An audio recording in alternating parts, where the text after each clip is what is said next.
The motto of my first platoon was, "Those who long for peace must prepare for war." This is, of course, not a new idea. This crowd knows that.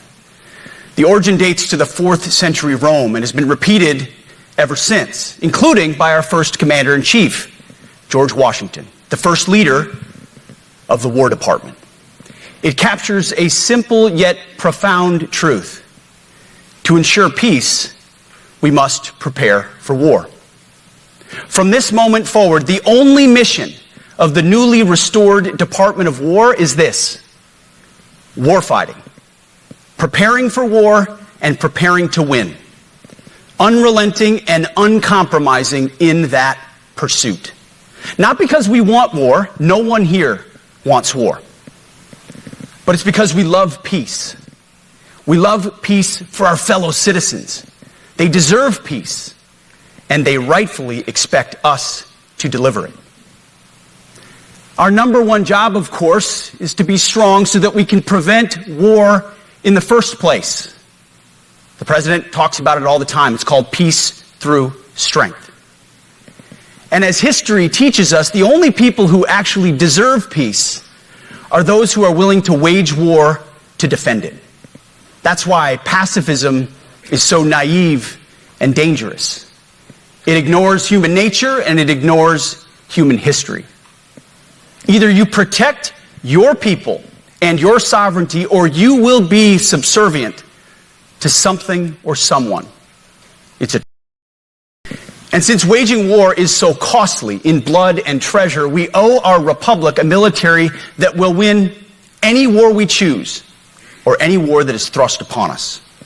Should our enemies choose foolishly to challenge us, they will be crushed by the violence, precision, and ferocity of the War Department. In other words, to our enemies, F-A-F-O. If necessary, our troops can translate that for you.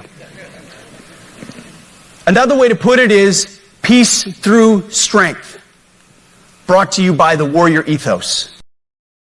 Speech today is about people, and it's about culture. The topic today is about the nature of ourselves. Because no plan, no program, no reform, no formation will ultimately succeed unless we have the right people and the right culture at the War Department. If I've learned one core lesson in my 8 months in this job, it's that personnel is policy. Personnel is policy. The best way to take care of troops is to give them good leaders committed to the warfighting culture of the department. Not perfect leaders, good leaders.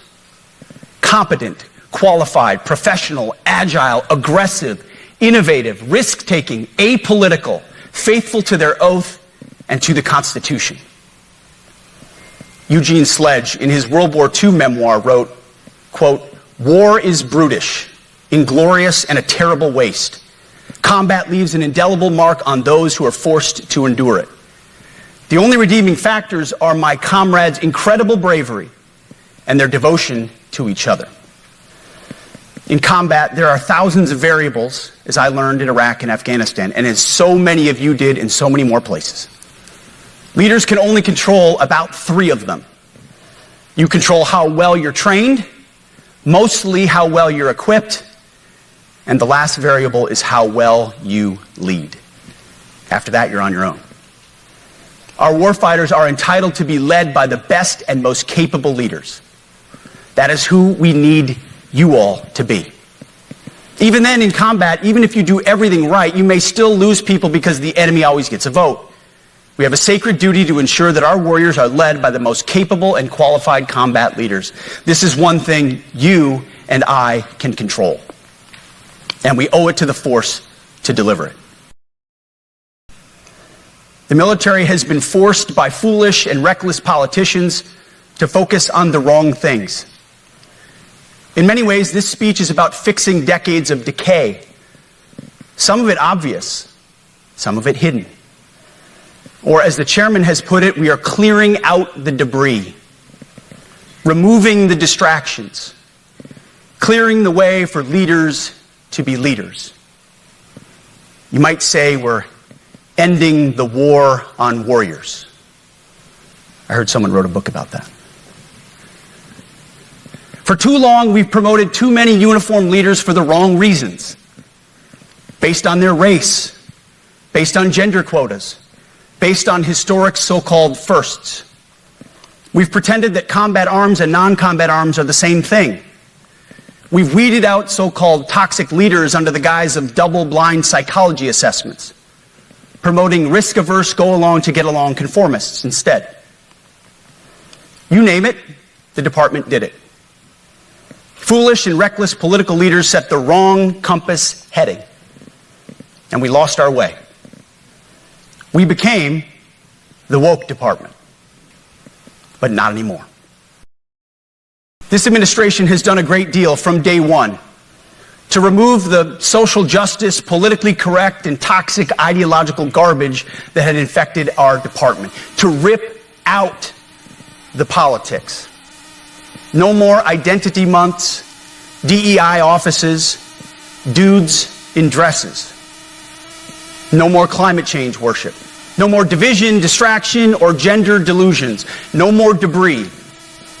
As I've said before, and will say again, we are done with that shit.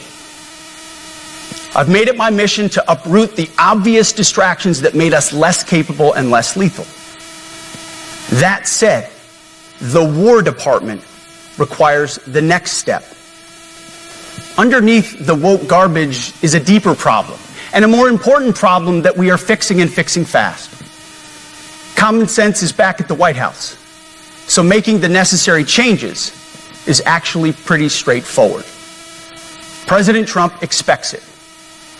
And the litmus test for these changes is pretty simple. Would I want my eldest son, who is 15 years old, eventually joining the types of formations that we are currently wielding? If in any way the answer to that is no, or even yes, but, then we're doing something wrong. Because my son is no more important than any other American citizen who dons the cloth of our nation. He is no more important than your son. All precious souls made in the image and likeness of God. Every parent deserves to know that their son or their daughter that joins our ranks is entering exactly the kind of unit that the Secretary of War would want his son to join. At my direction, and this is the first of 10 Department of War directives that are arriving at your commands as we speak and in your inbox. Today, at my direction, each service will ensure that every requirement for every combat MOS, for every designated combat arms position, returns to the highest male standard only. Because this job is life or death. Standards must be met.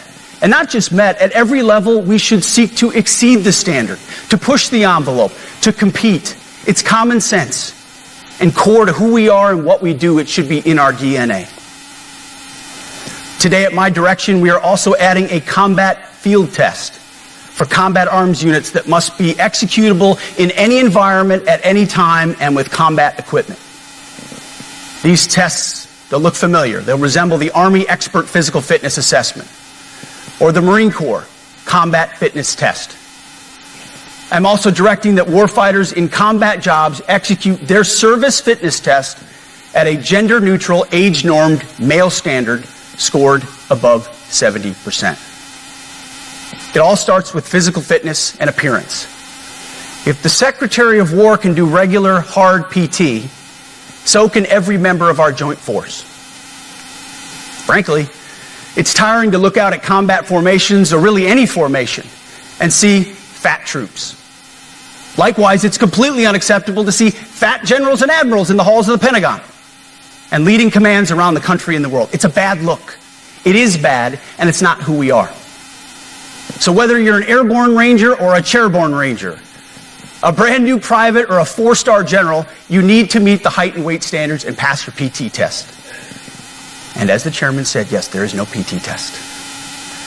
But today, at my direction, every member of the joint force at every rank is required to take a PT test twice a year. as well as meet height and weight requirements twice a year, every year of service. Also today, at my direction, every warrior across our joint force is required to do PT every duty day. Should be common sense. I mean, most units do that already, but we're codifying it. And we're not talking like hot yoga and stretching. Real hard PT, either as a unit or as an individual. At every level, from the Joint Chiefs to everyone in this room to the youngest private, leaders set the standard. And so many of you do this already. Active, Guard, and Reserve. We are attacking and ending the walking on eggshells and zero-defect command culture. A risk-averse culture means officers execute not to lose instead of to win. A risk-averse culture means NCOs are not empowered to enforce standards. Commanders and NCOs don't take necessary risks or make tough adjustments for fear of rocking the boat or making mistakes. A blemish-free record is what peacetime leaders covet the most, which is the worst of all incentives. We, as senior leaders, need to end the poisonous culture of risk aversion and empower our NCOs at all levels to enforce standards. Truth be told, for the most part, we don't need new standards. We just need to reestablish a culture where enforcing standards is possible. And that's why today at my direction, I'm issuing new policies that will overhaul the IG, EO, and MEO processes. I call it the No More Walking on Eggshells policy. We are liberating commanders and NCOs. We are liberating you. We are overhauling an Inspector General process, the IG, that has been weaponized, putting complainers, ideologues, and poor performers in the driver's seat. We're doing the same with the equal opportunity and military equal opportunity policies, the EO and MEO at our department. No more frivolous complaints, no more anonymous complaints, no more repeat complainants, no more smearing reputations, no more endless waiting, no more legal limbo, no more sidetracking careers, no more walking on eggshells. Of course, being a racist has been illegal in our formation since 1948. The same goes for sexual harassment. Both are wrong, and 'cause the flag still stands for freedom, and they can't take that away.